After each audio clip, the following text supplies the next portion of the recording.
Fala pessoal, sejam bem-vindos a esse evento onde a gente vai ver como pensam os grandes traders de todos os tempos. Eu selecionei alguns dos maiores traders da história, a gente vai ver a filosofia de negociação de cada um deles, vamos ver alguns pontos antagônicos, mas também vamos ver elementos em comum na forma de encarar o mercado. Fiquem à vontade para escrever aí no chat ao vivo, a minha equipe vai estar atenta a tudo que está sendo escrito. E se vocês gostarem desse vídeo, a gente pode preparar uma parte 2, então eu convido todo mundo a participar de forma ativa dessa espécie de webinário que a gente vai fazer aqui. Então vamos lá, pessoal, preparei aqui alguns slides, a gente vai ver de fato um modelo para vencer o mercado. Não existe uma receita de bolo, mas existem sim elementos em comum entre vencedores do mercado. E você vai ver que a gente está falando aqui de pessoas que fizeram não apenas milhões, mas fizeram bilhões de dólares. Então eu começo aqui dizendo o seguinte: não existe santo graal para vencer os mercados, mas existem elementos comuns aos traders bem-sucedidos,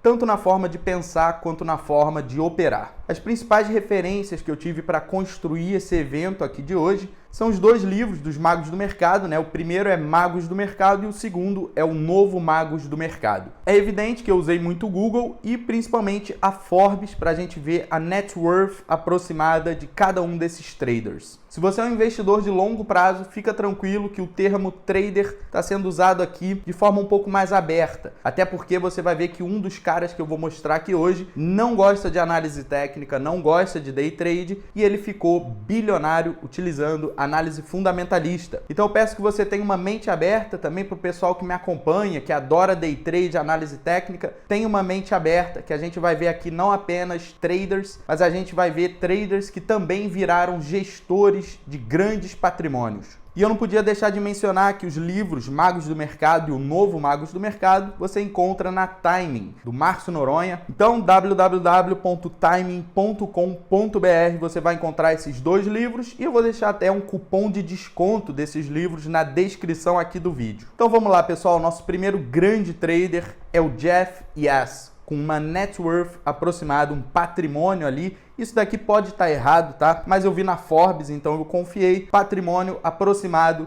de 28,5 bilhões de dólares. Então o Jeff Yass, pessoal, ele começou como um trader de opções na Philadelphia Stock Exchange em 1981. Em 1981, pessoal, ele não tinha os recursos que a gente tem hoje, as plataformas, toda essa acessibilidade que a gente tem ao mercado financeiro hoje, dados ali em tempo real para você conseguir operar, isso não existia antes. Inclusive, vale a pena a gente mencionar aqui que nunca em toda a história foi tão fácil investir no mercado, fazer trade no mercado, nunca foi tão acessível, inclusive para pessoas que têm pouco capital para começar. Então, nessa época, pessoal, 1981 era outro mundo.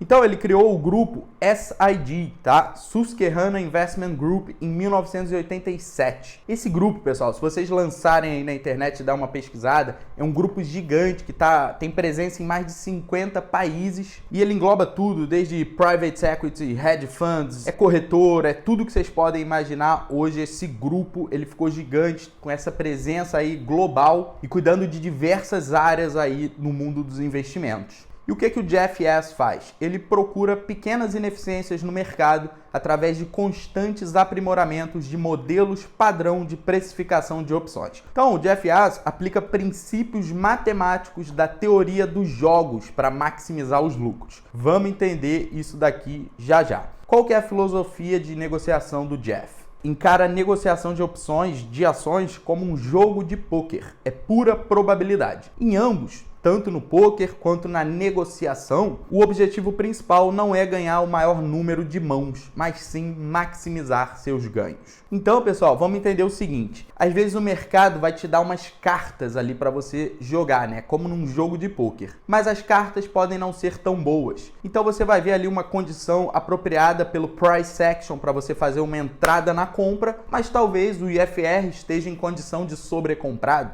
Então você sabe que nem todas as mãos que o mercado te der vão ser boas mãos para você apostar, para você botar uma boa quantidade de dinheiro em cima disso. Então, assim como no poker, o Jeff Ass, o que ele faz? Ele vai ponderando ali o quanto que ele vai alocar em cada operação que ele faz, tendo em vista uma série de fatores, dentre eles as operações anteriores que ele fez. Então, se ele estiver perdendo muito, você vai ver que ele vai diminuir a mão. Se ele estiver ganhando, você vai ver que ele vai aumentar a mão. Mas existe um elemento aqui na filosofia de negociação que vocês já vão ver aqui do Jeff Ass que eu não encontrei em nenhum outro trader. Mas vamos entender aqui a questão da probabilidade, que isso daqui é extremamente importante. A gente nunca sabe o que o mercado vai fazer a seguir. Ou seja, a gente não sabe se a próxima oscilação, um tique de oscilação para cima ou para baixo, a gente não sabe, a gente não consegue ter certeza qual direção vai ser essa oscilação do mercado. Tendo isso em vista, o que importa não é o resultado de uma única operação.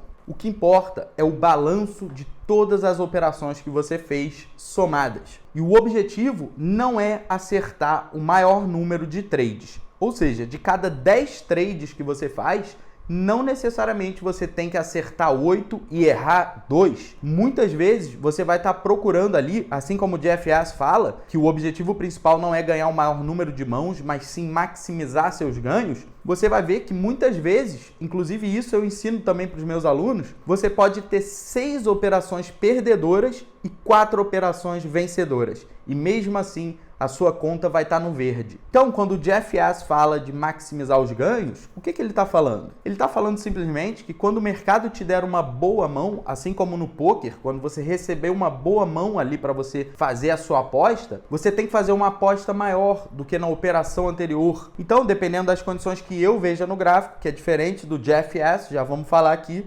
mas dependendo das condições que eu veja no gráfico, eu posso entrar com uma mão maior ou menor. Mas vamos evoluir aqui, vamos adiante. A filosofia básica dele é respeito pela opinião de formadores de mercado. E é aqui que começa a entrar a teoria dos jogos que ele aplica, ou seja, ele olha para quem está do outro lado da negociação dele. Então, o que o Jeff Ass diz aqui num trecho que eu tirei do Novo Magos do Mercado? Se nós acreditarmos que uma opção vale $2 e um formador de mercado que conhece o mercado de ações está oferecendo 2,5, assumimos que 9 em cada 10 vezes ele vai estar certo, porque ele está negociando uma ação e nós estamos negociando 500. Pessoal, eu não opero opções, beleza? Não entendo de operações estruturadas em opções e tudo mais, mas a gente pode hoje lançar um olhar sobre isso aqui que ele está falando. Então, olha só que interessante. Quando ele vai olhar um mercado, pessoal, ele vê quem é o formador desse mercado, quem é o market maker, quem é o the composite man, como diria a Anna Collin. Então, cada mercado, cada ação ali, você vai começar a perceber que existem grandes ordens sendo executadas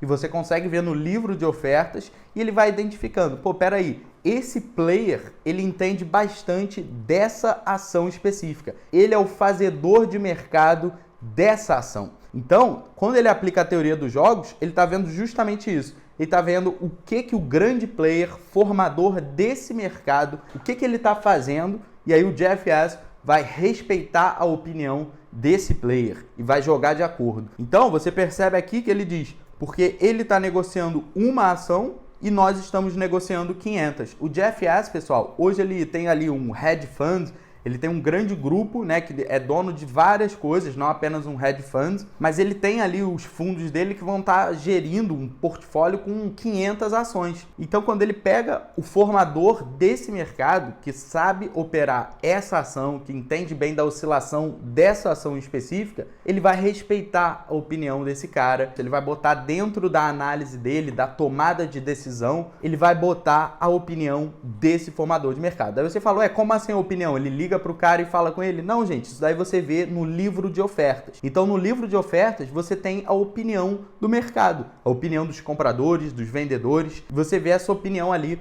o tamanho dessa opinião, que você vê qual é o lote que está sendo ali, qual é o tamanho da ordem que está sendo executada ali. Então, olha só que interessante esse approach para o mercado do Jeff Ass. É algo que, assim, a gente não vê falando por aí. É algo diferente de todos os outros magos do mercado que eu vou mostrar aqui para vocês hoje. Vocês vão ver que não tem ninguém que encara o mercado dessa forma que ele encara. E ele segue dizendo o seguinte, se podemos identificar o motivo de não estarmos de acordo com isso, então podemos vender a opção porque é muito cara. Mas na maioria das vezes, nós vamos decidir que o conhecimento dele, desse fazedor de mercado, é melhor do que o nosso. Então ele ajusta a opinião que ele tem em relação àquele mercado, ao preço que deveria estar aquele ativo, ele ajusta de acordo com o formador de mercado desse ativo. Ele diz, a outra parte aqui da filosofia dele de negociação, é que ele não faz operações direcionais. Então olha só que engraçado, pessoal. A gente tem aqui uma gama de visões de mundo, visões de mercado, e é essa a intenção hoje. A gente vê várias formas de pensar, mas vocês vão ver que tem muitos elementos comuns a todos esses traders, principalmente no que diz respeito ao gerenciamento de risco. Mas o Jeff Yass diz que não faz operações direcionais. E ele diz o seguinte: se você investe e não diversifica, está literalmente jogando dinheiro fora. Realmente, diversificação é chave no mercado. Ele diz o seguinte: diversificação é benéfica mesmo que reduza o retorno. Uma grande crítica à diversificação é a seguinte: o cara que diversifica demais é como se ele não tivesse muito convicto de sua opinião.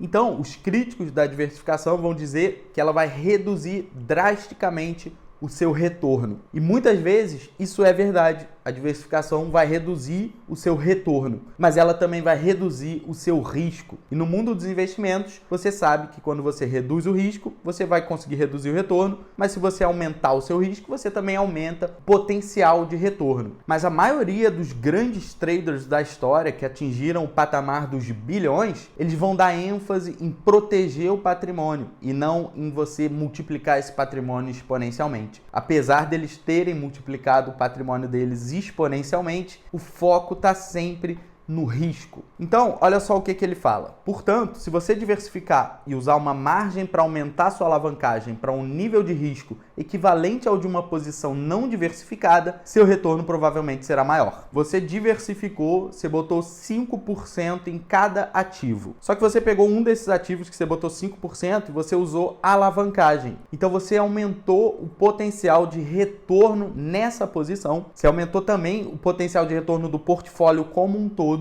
mas não necessariamente o risco está descontrolado, porque você tem ali um limite de margem. Então, se vier contra a sua posição, vai ser fechada a operação. Você não vai conseguir perder mais do que esses 5%. Mas o potencial de retorno pode ser de 20%, 30%, 40%, porque você está usando a alavancagem. Então, muito interessante. Vamos seguindo aqui. O próximo grande player é o Paul Tudor Jones. Esse daí, a maioria das pessoas que está assistindo isso deve conhecer. Net worth aproximada em 7,5 bilhões de dólares. Paul Tudor Jones, em 1980, foi trader de pregão. Então é aqueles caras que ficavam igual doido, gritando. Foi esse cara aqui, ficava lá gritando, igual vocês veem nos filmes antigos, né, sobre Wall Street. Trader de pregão mesmo. E ele era um trader de pregão independente da New York Cotton Exchange.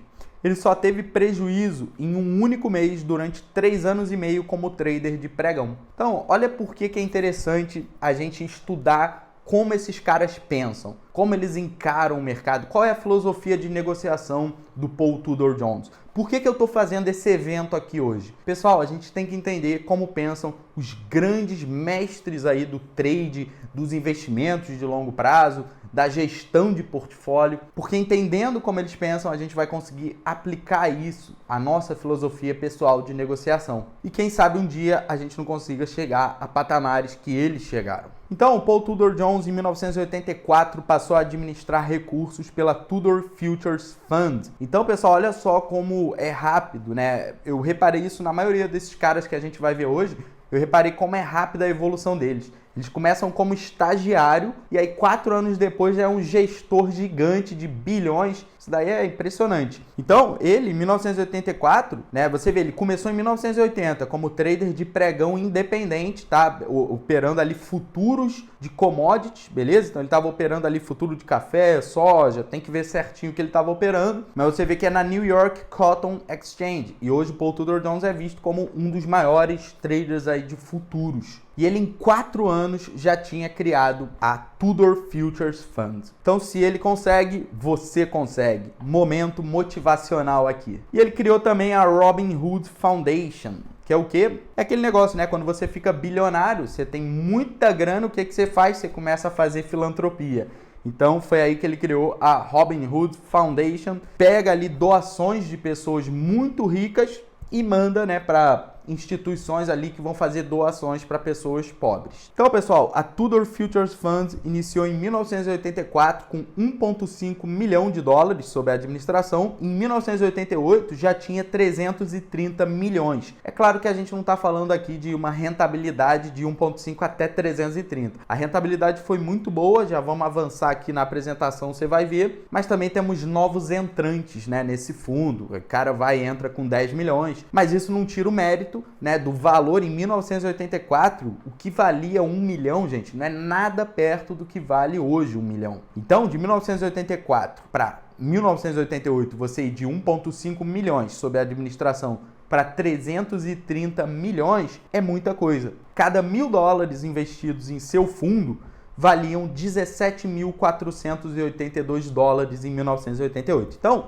você tá lá, 1984, né, com aquele estilão de cabelo dos anos 80, tá lá andando, e aí você resolve botar $1.000 na mão do Paul Tudor Jones para ele administrar. Será que foi uma boa decisão? Sim. Cada $1.000 seus se transformaram em 1988 em 17.482 dólares. Seguindo aqui, filosofia de negociação do Paul Tudor Jones. Vocês vão ver que é muito diferente da do Jeff Yass. Primeira, não faça média das operações perdedoras. Famoso preço médio. Então, como funciona isso, pessoal? Para quem não entende, preço médio é uma das piores coisas que você pode fazer no mercado. Tem nada mais tabu do que você fazer o preço médio.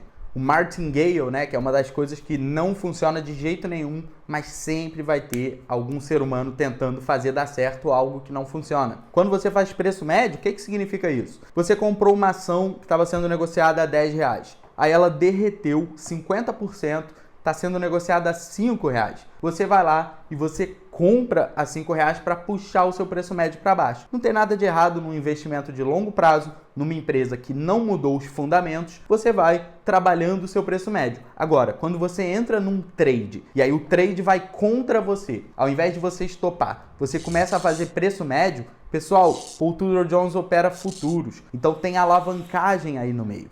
Então não é que nem um investimento de longo prazo que você vai fazendo pequenos aportes. Não, a gente está falando aqui do verdadeiro preço médio, que é o que? Você é alavancado, o mercado vai contra você, você não fecha a sua operação com um pequeno prejuízo, e aí o que você faz? Você começa a fazer preço médio. Então você começa a comprar à medida que o preço vai caindo, tentando puxar para baixo ali o seu preço médio. Isso daí é uma das coisas que vai destruir o seu patrimônio e talvez até te deixar devendo à corretora. Então, não faça média das operações perdedoras. Qual é o próximo ponto que ele traz para a gente? Diminua seu volume operacional quando estiver operando mal e aumente quando estiver indo bem. Então, olha só que interessante. Se você está vindo numa sequência, numa maré negativa ali nos investimentos ou nas operações que você está fazendo de curto prazo, o ideal é você dar um passo atrás e diminuir o seu lote. Qual é o instinto do ser humano? É aumentar o lote. À medida que você vai perdendo, você vai aumentando para recuperar o que tu perdeu. Mas aí que você vai perder mais ainda. Então olha só o que ele diz. Ele diz para você diminuir o seu volume operacional quando estiver operando mal. Quando você começar a operar bem, tá tendo uma sequência ali vitoriosa, a sua leitura do mercado tá boa,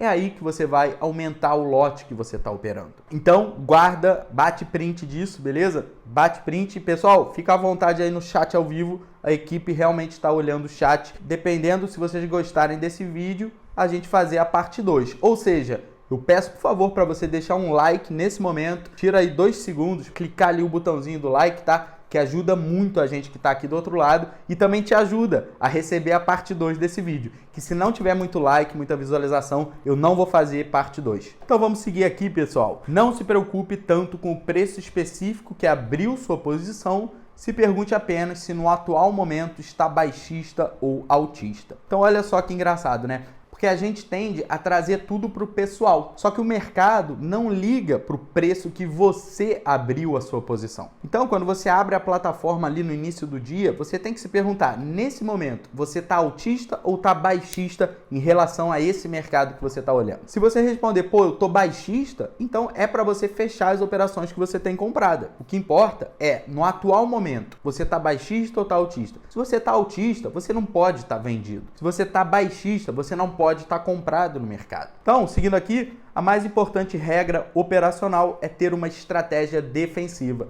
Tá vendo? Eu falei isso ali no Jeff Ask e vocês vão ver que é um elemento comum à maioria dos magos do mercado, é justamente você ter esse foco no risco e nunca no potencial retorno. Então o retorno vai vir, pessoal. Você compra uma ação hoje, uma boa ação, tu não faz mais nada, fecha o olho, daqui a 5 anos você vai ter ganhado dinheiro. Então, o dinheiro, ele vai acabar vindo. Se você fizer o que tem que ser feito, o dinheiro é consequência. Onde deve estar todo o seu foco? No risco, no potencial de perdas financeiras. Então, tenha uma estratégia defensiva e não uma estratégia ofensiva. Seguindo aqui, ele diz o seguinte: meu objetivo é encerrar cada dia com mais do que comecei. E ele diz também: o controle de risco é a coisa mais importante numa operação. Então, pessoal, esse foi o Paul Tudor Jones. Vamos ver aqui o próximo mago do mercado, o próximo grande trader da história. E quem quiser saber mais sobre o Paul Tudor Jones, não se esqueça, tá no Novo Magos do Mercado, a entrevista com ele. Então vamos ver o próximo mago do mercado aqui. Esse deixou até o George Soros impressionado. A gente está falando do Stanley Druckenmiller. Não sei se eu pronunciei correto. Escrevam aqui, por favor, no chat. Mas o que importa é que a net worth desse cara vai varar os 6 bilhões de dólares. Então, assim, o cara é sinistro mesmo. Então, qual é a do Stanley Druckenmiller?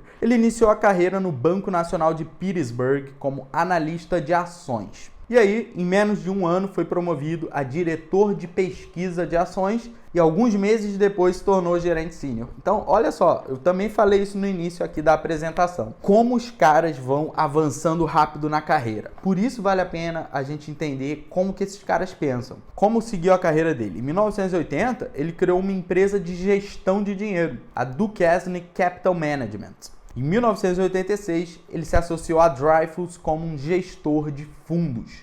Isso aqui é só o início da carreira. O estilo de gestão dele transformou a abordagem convencional de se manter uma carteira de ações para uma estratégia que envolvia também moedas e títulos. Então, pessoal, lá nos anos 80, a gente tinha ali, né, o mainstream era o quê? Manter uma carteira de ações. Então aparece o Stanley Druckenmiller e o que ele faz? Ele começa a botar no meio do portfólio desses caras que só estão acostumados com ações, ele começa a botar moedas e títulos, né? Bonds, títulos do governo norte-americano. Ele se associou ao George Soros em 1988 e pouco tempo depois, o George Soros foi lá e entregou a gestão do seu fundo, né, o maior fundo dele, para o Stanley Druckenmiller.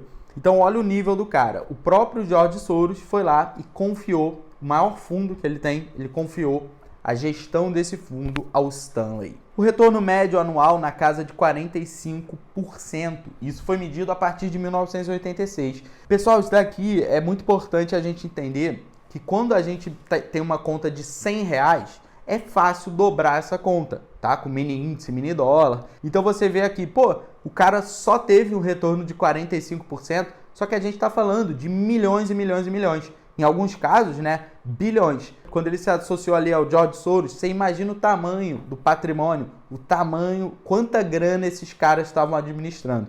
Então, não vamos misturar as coisas. O que é você transformar uma pequena conta de R$100, você dobrar ela, ter um retorno de 100%, não misturar isso com a rentabilidade que é tida ali em cima de um patrimônio muito grande. Então, o retorno médio anual na casa de 45%, pessoal, isso daí é de invejar qualquer hedge fund, qualquer um gostaria de ter um retorno médio anual na casa de 45%. Em cima de um patrimônio gigantesco. Então vamos seguir aqui a filosofia de negociação do Stanley. Qual que é? Ele utiliza análise fundamentalista, porém, para timing de entrada, ele usa análise técnica e análise de liquidez. Então olha só que interessante, pessoal. A gente gosta de uma guerrinha, né? O ser humano tem isso. Você tem ali dois lados opostos, fla-flu. A gente gosta disso, é da natureza do humano. Mas, o que ele faz? Ele usa a análise fundamentalista para determinar quais ativos ele vai ter no portfólio. E ele pega a análise técnica e a análise de liquidez para ver o timing de entrada nesses ativos que ele selecionou através da análise fundamentalista. Então esquece tudo que te falaram, que tem que ser uma guerra, fundamentalista, técnico. Você pode ter os dois. Você pode escolher empresas que você quer ter para o longo prazo na sua carteira de investimentos. Aí você pode abrir o gráfico ali da ação, né? Gráfico semanal, gráfico mensal. E você pode identificar um bom momento para você fazer um aporte. Ah, tá distante da média móvel de 20. Ah, tá sobrevendido. Você pode ver momentos interessantes com timing de entrada melhor. Então, seguindo aqui, a forma de criar retornos de longo prazo é através da preservação do capital e transações de alta rentabilidade. Então a gente precisa ponderar o quê? A gente tem que ter uma preservação do capital. Isso vocês já entenderam. O foco tem que estar no risco e não no retorno. Mas você tem que se dar a chance de ganhar. E aí que entram as transações de alta rentabilidade. Então, o que a gente viu anteriormente? Que você pode pegar uma parte das suas posições e alavancar. O risco vai continuar sendo o risco da margem que você tem depositada para você ter essa posição. Esse é o seu risco máximo, vamos botar, eliminando aí todas essas circunstâncias de circuit breaker. Vamos botar que o máximo que você pode perder é o dinheiro que você tem ali na margem. Só que o potencial de retorno é 2 vezes, 3 vezes, 10 vezes o que você tem alocado em margem. Então, apesar do foco ter que estar no risco, pessoal, apesar de você ter que ter esse approach que é recomendado pela maioria dos magos do mercado, apesar de você ter que ser um cara conservador, um cara preocupado com o risco, apesar disso, você tem que se dar a chance de ganhar. É aí que vai entrar a alavancagem, onde você pega uma pequena parte do seu patrimônio e alavanca. Então, não se esqueça, é sempre um equilíbrio. Para você ter mais retorno, você vai ter que assumir mais risco, mas você tem que estar sempre ponderando esse risco. Então vamos seguindo aqui. Ele aprendeu com George Soros que o importante não é se você está certo ou errado, mas o quanto você ganha quando está certo e o quanto você perde quando está errado. Então, se eu falo para você, ó, todas as vezes que eu erro, eu perco na casa de R$1.000. Mas quando eu acerto, eu ganho R$2.000. Então você já tem uma informação. Pô, esse cara tem um sistema aí onde ele está buscando ter uma expectativa matemática positiva em relação ao balanço de todas as operações que ele fez. Então, o importante é o quanto você ganha quando você está certo, quanto você perde quando você está errado. Você pode ser mais agressivo quando estiver obtendo boa rentabilidade, que é a mesma coisa que o Paul Tudor Jones disse. É a mesma coisa que você vai encontrar na pegada da filosofia de negociação do Jeff Ask, que utiliza ali a teoria dos jogos. É a mesma coisa que esses caras estão falando. Se você está tendo uma boa rentabilidade, você pode se dar ao luxo de aumentar a mão, de aumentar também o risco, de ser um pouquinho mais agressivo. Mas imediatamente quando você começa a ter umas perdas ali em sequência, você precisa diminuir a mão que você está operando. Então vamos ver aqui o próximo grande mago do mercado. Larry Hite tem um patrimônio aproximado em 300 milhões de dólares, ou seja, é bilionário em reais. Então, 300 milhões, pessoal, é muita grana, tá? Em termos de dólares. O cara iniciou no mercado como corretor de ações e alguns anos depois tornou corretor de commodities. Vocês vão ver como isso vai ter um impacto em toda a trajetória do Larry Hite. A partir do momento que ele sabia operar ações e a partir do momento que ele começou a operar commodities, isso foi costurando o que seria o futuro dele, que seria operar uma gama de ativos nas mais variadas classes. Ele fundou a Mint Investment Management Company. A Mint, pessoal, isso aí é um fundo gigante, tá? Negócio assim, é muita grana, a gente não consegue nem entender a nossa cabeça, a gente não consegue abstrair quando os valores são muito altos. Talvez até por isso a gente não fique tão impactado quando vê a notícia, né? Ah, o político roubou bilhões. É difícil para nossa cabeça entender o que significam esses bilhões. O número é muito grande, então a gente não consegue entender. Mas vamos ver aqui que o retorno médio anual do Larry Hite foi acima de 30%, tá? Em cima de um patrimônio gigante. Relembrando aquele ponto importante, é fácil dobrar R$100, mas não é fácil multiplicar ali em várias vezes um patrimônio de 300 milhões. E o retorno médio de 30%, mas o melhor ano foi de 60% e o pior ano foi 13%. Então, pessoal, não é que o drawdown ali, o pior ano do cara, não é que foi negativo. E aí ele teve um ano que ele fez 200%. Não tem essa oscilação tão grande, essa volatilidade nos resultados. Então, ele tinha um retorno médio anual de 30%, o melhor ano foi 60% e o pior ano foi 13%, já é mais de 1% ao mês. Aí você fala, pô, mas 1% ao mês hoje a gente consegue na renda fixa. Pessoal, mas você não consegue 60%. Então, 60% no ano, você tem que assumir risco. Quando um cara consegue pegar ali um gestor de fundos e ele consegue multiplicar o patrimônio dele até 60%. E aí ele tem um ano ruim, onde ele só faz mais de 1% ao mês. Isso daí não dá pra gente comparar com renda fixa. Porque a renda fixa, você tem ali esse valor, tá? Você só vai ganhar 1%, você não vai acima disso. Tudo bem, pode ganhar com marcação a mercado, existe a galera, os traders de renda fixa, é óbvio. Agora, falando aqui pra gente que tá ali tradando o quê? Ativos de renda variável, para você ter um retorno ali de 60%, você vai conseguir isso como? Gerindo um portfólio de ações, um portfólio com moedas, com índices, com futuros. E o Larry Hite conseguiu fazer isso com excelência. E ele conseguiu fazer isso em cima de um grande patrimônio. E foi aí que ele conseguiu entrar para a história. Porque em cima de um grande patrimônio, como eu já expliquei para vocês, é muito mais difícil você ter 60% de retorno anual. Foi 30%, né, o retorno médio anual, mas teve um ano que ele teve 60%. Então ele opera uma grande variedade de mercados. Mas qual é a filosofia de negociação do Larry Hite? Então ele diz o seguinte, ele tem duas regras, o Larry Hite. A primeira regra, se você não apostar, não poderá vencer.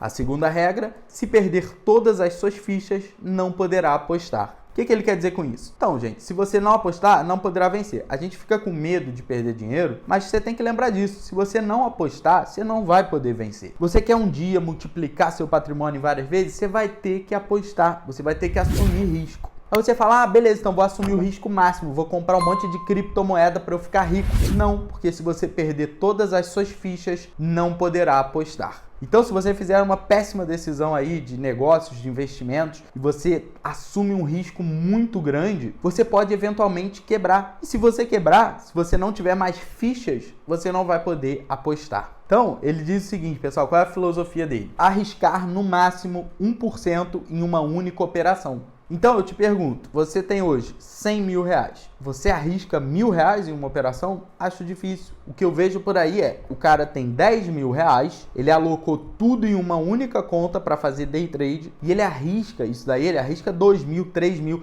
ou seja, 30% o cara arrisca em uma única operação. Gente, é aí que queima o filme do day trader. Aí fala, ah, esse negócio não dá certo. Aí todo mundo começa a pensar, é tudo zoeira, que hoje é tão acessível o mercado, qualquer pessoa entra. Aí vem o cara, cai de paraquedas no mercado, entra em uma operação arriscando 30% da conta dele, perdeu dinheiro.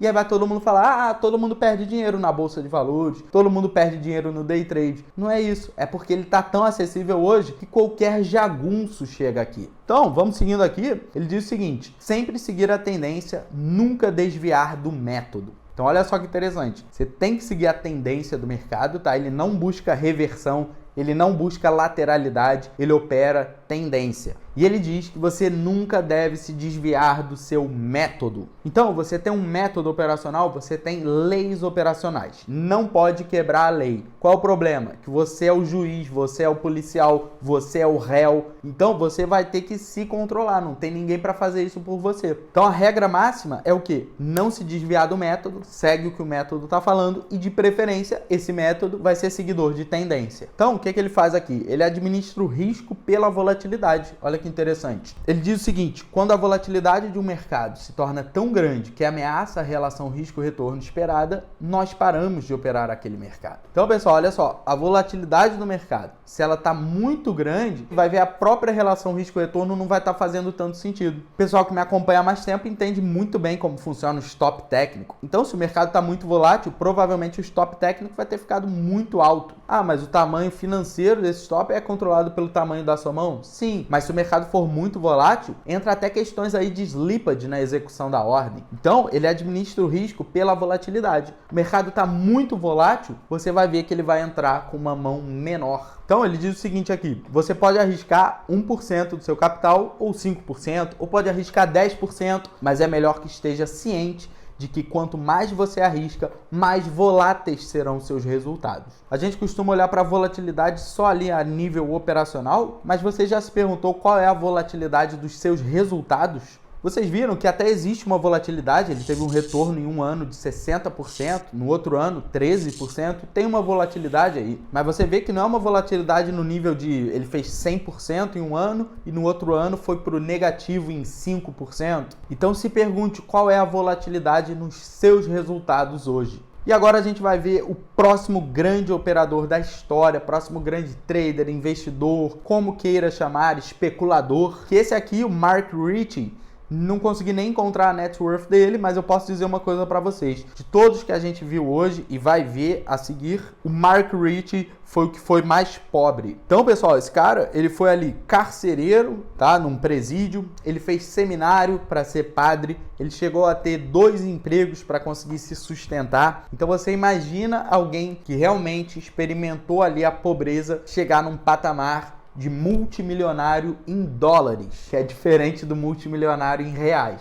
Então vamos conhecer um pouco aqui da história do Mark Rich e da forma que ele pensa o mercado. Ele se especializou na negociação de óleo e farelo de soja na Chicago Board of Trade. Em 1987, com $1 milhão na conta, ele registrou um retorno médio anual de 50% nos 4 anos seguintes. Será que a gente tem algo a aprender com esse cara? É evidente. E ele é o autor de My Trading Bible. Quem tiver interessado, só pesquisar aí no Google. Mark Rich diz o seguinte: se você for cuidadoso demais, não arriscando seus ganhos, você não vai ser capaz de obter um grande lucro. E eu botei isso daqui propositalmente, que eu estou o tempo todo reforçando que a gente tem que estar com foco no prejuízo, foco no risco. A gente tem que ter uma estratégia defensiva. E agora eu estou mostrando para vocês, se você for extremamente cuidadoso e não arriscar os seus ganhos, você não vai ser capaz de obter um grande lucro. E você fala, será que isso daí está contradizendo tudo que a gente viu hoje? Não, porque olha só,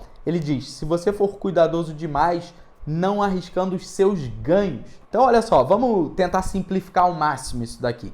Se você depositou R$1.000 numa conta para operar, beleza, vai ali gerenciando bastante o seu risco. Agora, você já dobrou a sua conta, você tem R$2.000, qual o problema de você assumir mais risco em cima dos lucros e não do capital inicial que você investiu nessa conta? Qual o problema de você arriscar em cima dos ganhos? Então fica essa provocação aí para vocês, do Mark Rich. Se você for cuidadoso demais, você não vai ser capaz de obter um grande lucro. E vamos ver a filosofia de negociação dele, que é a seguinte. Ele não arrisca nem 1% em uma única operação. Então vocês viram o outro mago do mercado que a gente viu aqui, ele arrisca até 1% em cada operação, no máximo 1%. O Mark Rich, ele não arrisca nem 1% em cada operação. Então você tem que pegar qual é o seu patrimônio hoje. Isso daqui, pessoal, não é para você ficar pegando, o meu carro vale isso, se eu vender tudo que eu tenho na OLX. Não é isso. O que você tem investido em renda variável, em renda fixa? Quanto que você vai arriscar em cada operação que você faz? Se você mantém isso abaixo de 1%, as chances de você dar errado no mercado financeiro, de fazer tudo errado, são pequenas. Então você consegue diluir o seu risco. Você não tem que estar certo, você não tem que saber para onde vai o mercado. Você tem que controlar o quanto que é a sua exposição para cada negociação que você faz no mercado. E no caso do Mark Rich, ele não consegue botar mais de 1% sob risco em cada operação. Ele diz o seguinte, o quanto você aplica em cada trade deve ser tão pouco a ponto de parecer um desperdício de tempo. Você tem que chegar a ponto de falar, cara, mas eu tô aqui gastando maior tempo, tô analisando gráfico, tô assistindo vídeos do cara do mercado. Aí você vai chegar um momento que você vai pensar, pô, vale para ganhar R$80 na operação? Cara, se você só tem R$1.000 hoje, para de achar que R$80 de lucro é pouco. Então, não pense que só porque você tá arriscando pouco, vai ser perda de tempo fazer isso. Não, você tem que operar R$1.000 da forma que você vai operar 100 mil, da forma que você vai operar 1 milhão. Você tem que começar hoje a criar os hábitos na sua conta, na sua forma de negociar, os hábitos que você vai ter quando você tiver multimilionário. Você tem que negociar hoje o seu patrimônio da mesma forma que você vai negociar o seu patrimônio no futuro. E ele diz o seguinte, o lucro mensal é o que lhe mantém vivo no mercado. Não é o lucro diário, semanal ou até mesmo anual. Então vamos pensar isso aqui para a gente entender. Não importa o lucro diário, tá? Então você tem um balanço de vários dias. Você vai ter um dia negativo. Você se deu mal, você teve prejuízo no mercado. Você vai ter dias que foram bons no mercado, que você teve um bom lucro. Não importa resultado diário. E aí você fala, pô, então o resultado semanal, tem que fechar a semana no verde? Não. Aí você fala, eu posso focar só no resultado anual? Não pode. O que importa é o resultado mensal. Porque você não vai conseguir se manter vivo no mercado se você ficar 9 meses perdendo. Um mês após o outro você está perdendo, você não vai conseguir se manter vivo no mercado. Você não vai nem ter psicológico para se manter vivo no mercado. O seu foco tem que estar no lucro mensal. E aí, Mark Rich, ele diz que para ter sucesso como trader, você deve ser capaz de pensar claramente e agir de forma decisiva no mercado em pânico. Então, o que diferencia os homens dos meninos no mercado financeiro é o que você faz em momentos de crash. O que você faz quando está todo mundo em pânico. Então, pense de forma bem clara e haja de forma decisiva quando o mercado estiver em pânico. E agora vamos ver o próximo grande trader da história. E esse aqui ia odiar o meu canal, sabe por quê? Porque ele não gosta de análise técnica. Esse é o James B. Rogers Jr. com patrimônio estimado na casa de 300 milhões de dólares. Esse cara tá famoso porque ele já apareceu muito na CNBC. É o Jim Rogers, tá? Então, o Jim Rogers começou operando ações com 600 dólares em 1968. E aí, olha só como os caras avançam rápido. Em 1968, ele começou a operar ações para ele, tá? Com 600 dólares. E aí, em 1973, ele estava fundando com o George Soros o fundo Quantum.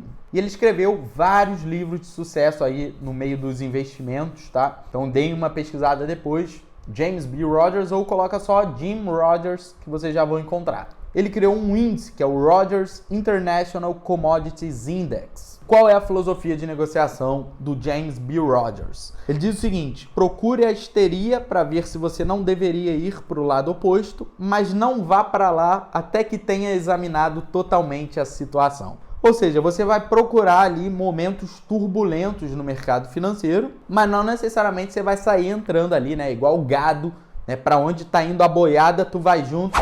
Não é para fazer isso. Jim Rogers fala aqui que você não deve ir para esse lado até ter examinado totalmente a situação. E é por isso que ele diz: não faça nada até saber o que está fazendo. O pessoal começa muito ansioso, né, no mercado. Então, assim, não faz nada, tá? Até você assistir todos os meus vídeos. A gente pode botar dessa forma. Não sai fazendo um monte de coisa, não sai clicando no botão, gente. Já vi muito isso, já vi muita gente fazendo, conhecidos meus, se empolga, assistiu um vídeo meu, o cara sai boletando 10 mil reais. Eu falo, cara, não faz isso, não é assim que funciona. Então esse conselho do Jim Rogers, pessoal, é muito certo. Não faça nada até saber o que está fazendo. Então ele utiliza a análise fundamentalista, beleza? Então ele está preocupado com os fundamentos da empresa. A empresa está dando lucro, a empresa está endividada, é isso que ele está olhando. Ele não está olhando o bebê abandonado, Haramid alta, Haramid baixa. Ele está olhando para os fundamentos da empresa. O Jim Rogers está sempre aberto a especular em qualquer ativo. Então olha só, a gente costuma, né, falar, eu só opero Bitcoin, eu só opero mini índice, mini dólar. O Jim Rogers está aberto a operar qualquer ativo, de qualquer classe. Pode ser uma ação, pode ser ali um futuro, pode ser qualquer coisa, ele vai estar operando. E você vê que esse ponto é incomum a outras coisas que eu mostrei aqui ao longo da apresentação. A maioria desses traders viraram gestores de fundos. Então, eles começaram operando para eles mesmos e depois eles foram expandindo, recebendo dinheiro de outras pessoas e começaram, né, a ganhar como gestores de dinheiro. E esses gestores de dinheiro, você vai ver, eles não têm só ações, eles têm títulos, eles têm moedas. E aí, ele é crítico à análise gráfica, mas afirma olhar os gráficos toda semana para ter um panorama. Então, olha só, mesmo se você for crítico, né, aos gráficos, você vai dizer que não tem valor você abrir o gráfico de manhã e ver em que direção estão indo os mercados, em que tendência está o DXY, como é que está indo ali o SP500, em que direção estão indo os mercados. É claro que tem. Até o Jim Rogers, que é um crítico da análise técnica, ele vai dizer que abre os gráficos pelo menos uma vez por semana para ter um panorama ali de como está o mercado. E aí, ele diz o seguinte: compre valor mesmo que o timing esteja errado.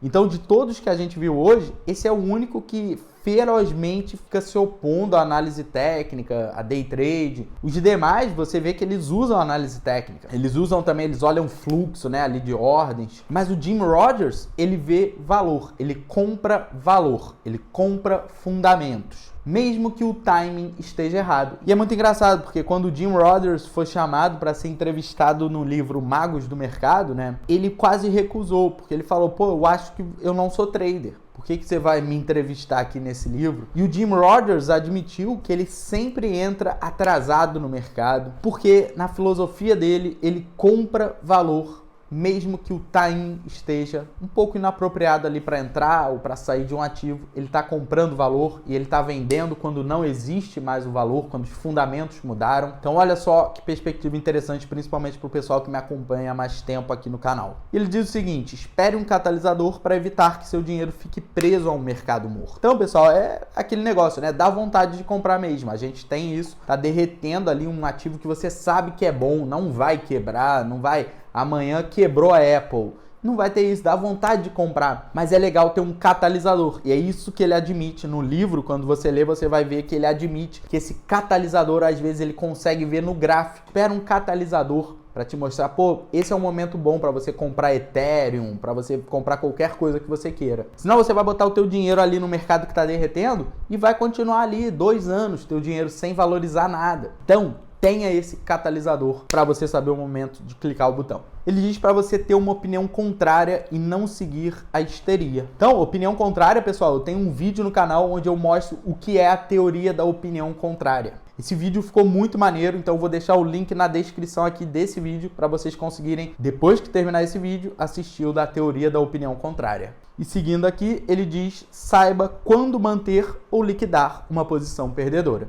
Então, pessoal, não é aquele negócio de buy and hold e você fica segurando o negócio até chegar a zero, até quebrar a empresa, até acabar essa criptomoeda.